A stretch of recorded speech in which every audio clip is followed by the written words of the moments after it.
Okay, I was asked today.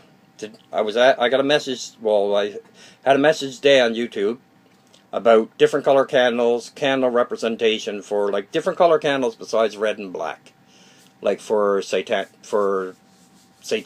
witchcraft and stuff like that, right? So I'm gonna do a little video on it, and I hope the guy that asked me the question gets a chance to gets a chance to hear it, because I'm doing it for him and for anybody else that is interested in it. Okay. Color representation for satanic witchcraft. There are 7 basic colors, each of which respond to elementary and planetary associations. One of the earliest recording systems of color association is found in the philosophy of natural magic, written by Agrippa. Many magic traditions have modified their associations to magic from the writings in this book.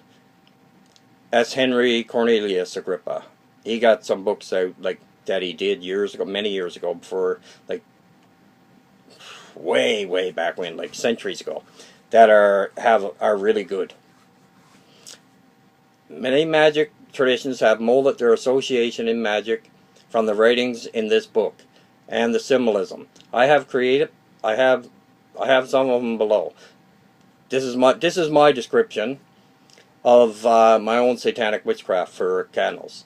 Red symbolized by the energy of Mars, also Aries. It represents the element of fire.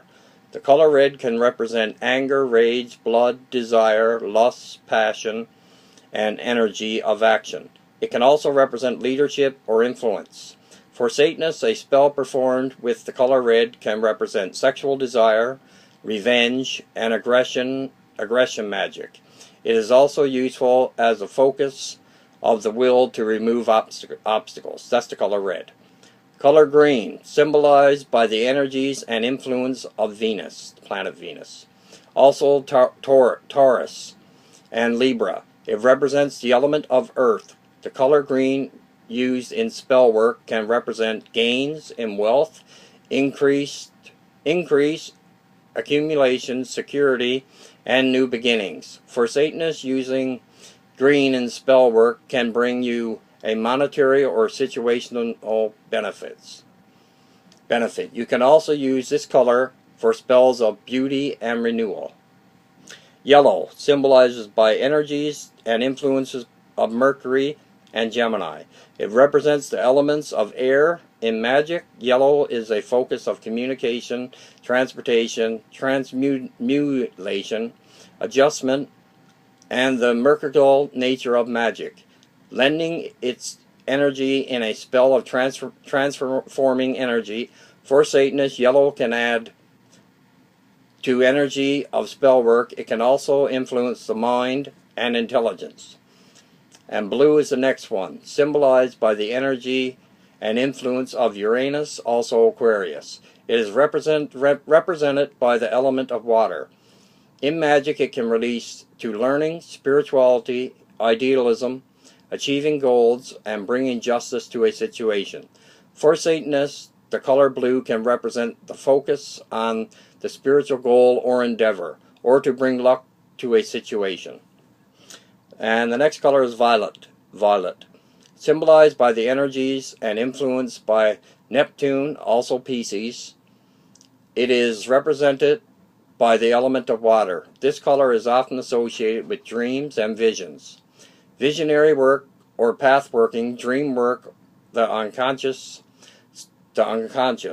sacrifices and reflections. It is also associated with the powers of the mind, such as psychic abilities. For Satanists who use violet, it can represent spells and physical origin or influence, and spells that affect dreams. White, symbolized by the energies and influences of the moon. It is represented by the element of air. White can also add to security, protection, guidance, to spiritual rituals, touching on the emotions of the inner self. For Satanists, white can represent a new beginning, or even traversely, as LaVey recommended, to represent death or a curse. That's what Doctor Anton LaVey suggested for white. LaVey recommended that it could represent death or a curse. Okay, black. My favorite color. Even it's called neutral color, but I call it color. Black, symbolized by energies and influence of Saturn, also Capricorn. It is represented by the element of earth as a color of magic. It can symbolize final endings or death. For Satanists, black is an elemental color that represents the void and the darkness. And for some, Satan. Like me, I do, yeah. Often used in curse magic, destructive magic and bindings, and for absorbing negativity. And I'll give you the references too, brother, because that was a really good brother that asked me that question. He asked me that question if I'd be able to. Hey, buddy. Yeah. Wednesday, huh? Yeah. All right, I'll see you Wednesday. All right. Yeah, it's just a buddy of mine going till Wednesday. Okay, now references. I'm doing this for. I did this video because a good brother of mine asked me to do it, or asked me if I could do a video on it, and he asked me like for information on it, right? So I looked it up today, and I knew it anyway, 90% of it. So I found it, and I'm doing a video for him, basically, right? Or for anybody else who is interested in candle color. Because I know there's a lot of people that really are interested in it, a lot. And I just felt like doing it because he asked me, so why not, right? If I can help one person, it's worth it. And I'll even give you the references, okay? Cornelius Agrippa, like I said years ago, 1531 to 400 years ago almost 400 years. Cornelius Agrippa, he got 4 books out that are really, really good. Cornelius Agrippa, year 1531, The Philosophy of Natural Magic, a complete work on magic and sorcery in forgotten books. Yeah, Agrippa knew his stuff, man.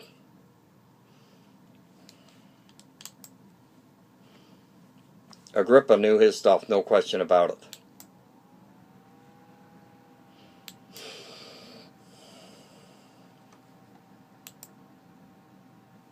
No question about it, Agrippa knew his stuff. He was a very smart man. For that timing.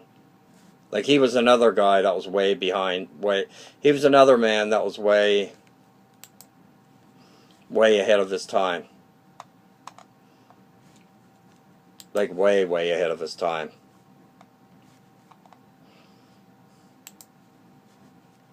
He was way ahead of his time, that man was.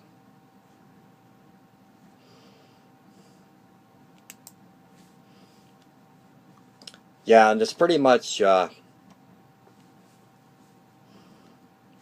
same thing in all of it, right? In all of them. Pretty much the same thing when it comes to candle work. But the most candles that I usually use is the most candles that I usually use are black and red. 99% of the time. I use blue sometimes. Yeah, I use blue sometimes. I use green. I use white. Not too often I use white. I use blue sometimes. I mostly use black and red. That is what I use most of the time, right? 99% of the time anyway, that is what I use. Is black and red. But yeah. And there's another, I want to bring it up right now, seeing as I'm here. There's another great site. I think the site is amazing, actually, to be honest with you. Because they give you, the site actually gives you, they give you like helping out you, helping people out, right? Like answering questions, stuff like that, right? Like question, for example, how to begin working with demon companions, right? Basically your demon guide, right? Unholy demon guide, you know, or what are demon companions, or you know, how to go about working with demons. Because that's a question that I'm sure a lot of people ask, right? First, when they get involved in the left-hand path, especially in Satanism, or demonolatry for that matter. Like, you know, what, you know, how to go about working with demons, right? Stuff like that. Or discussions on fear, of fear. Because there's a lot of people that begin on this path, and this is true. I wouldn't say it if it wasn't true. There's a lot of people that begin on this path, and spend their life on this path, actually. But in the beginning, there's a lot of people that are fearful, very fearful, like I mean extremely fearful, of what will happen if they do a ritual, or if they say a demonic in, or if they get involved in black arts in general, right? In the left-hand path. Be it demonolatry, spiritual Satanists, traditional Satanists, you know, anything left-hand path, okay? Theistic, anything. Theistic Satanism, anything, right? And they're fearful because they've been brainwashed with the bullshit. They've been brainwashed with the bullshit from the right-hand path religions. You know, like, that's all they do. They brainwash them, they turn them into sheep.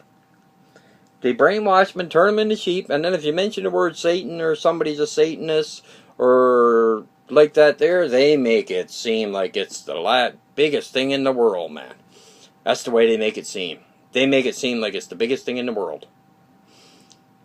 The biggest thing, which obviously it isn't, but sure, it's, you know, but I play off that, Somebody asked me my religious belief, if somebody asked me, you know, what do I have, what's this, or what does it mean?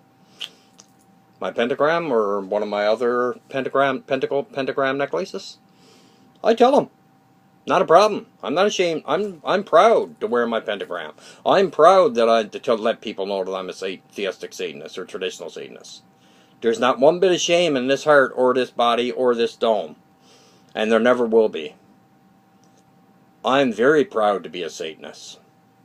And I have no problem saying it to anybody, and I don't care who they are. I really don't care who they are. That's just me, right? You know, and I don't think anybody should be ashamed of their belief system. We live in a country. We live in a country. You know, I live in Canada. Most people on here, you know, a lot of them live in the States, whatever. We live in a country and countries, plural, that we can express our religion, and we're not going to get ganked in the process. You know, we're not going to get ganked for expressing our religion. You know. Many people did. Many people gave up their lives, actually, for our freedom of religion. Our freedom of our belief systems. You know, way back in the day, right? But anyway, with that being said, I hope this helps out my brother and anybody else who hears. So, Ave Satanas, Ave Lucifera, Ave Leviathan. Hail to every one of my true brothers. Ave and hail to every one of my true brothers and sisters in Father Satan. And I'll talk to you next. Ave Abaddon, Ave Lord Belial, Ave Queen Ave Astaroth, Ave King Asmodeus, Ave King Asmodee, Ave Lord Pazuzu, Ave King Azazel, Ave Lord Belial, Ave Lord Leviathan. Hail Satan, and I'll talk to you next.